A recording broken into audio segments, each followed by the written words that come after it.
one of the educators here at the aquarium. And in the water today, we have one of our divers. This is Sandy. Sandy, how's it going? Good, how are you, Grace? Pretty good. How's the tank today? Oh, it's lovely. I can see here with all my little friends. Do you know what temperature the water is in there?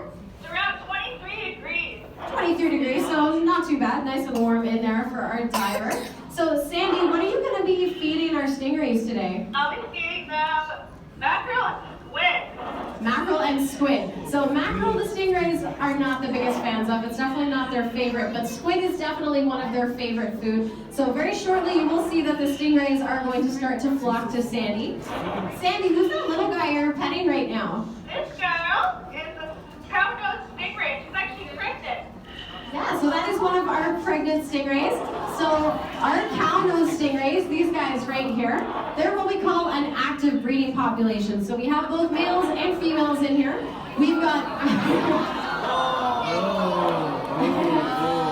So we have 4 baby cow-nosed stingrays that were born in January. So you will see them swimming around in here occasionally. They do tend to hang out near the top of the tank. And when you guys go upstairs... Oh, there we go.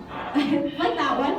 And when you guys go upstairs to the Ray Bay Touch Tank, you will notice there's a little playpen set up there. We have 2 baby stingrays in there that are less than 2 weeks old. So we are very lucky here. Our stingrays do tend to breed a fair bit.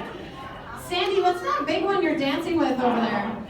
These lovely ladies are called the southern stingrays. Yes, so the big brown pancake's the one that Sandy has right there. So those are called our southern stingrays, and they are actually all female in this tank. So our southern stingrays would have 10 to 14 pups in a litter at a time, which would be a lot of stingrays for us to handle. So that's why we only have lady southern stingrays in here. Our cow-nosed stingrays only have 1 pup at a time, and they have a very long gestation period. So it's very easy for us to handle the cow-nosed rays, but there would be too many southern stingrays if we had some gentlemen in here as well. So we only have lady southern stingrays. We also have our beautiful spotted eagle rays. So they have beautiful white polka dots on their back. And as I am speaking, I'm trying to find them. There are 3 of them in here. There's one of them right over here. Thank you. They do tend to hide from me whenever I try to find them.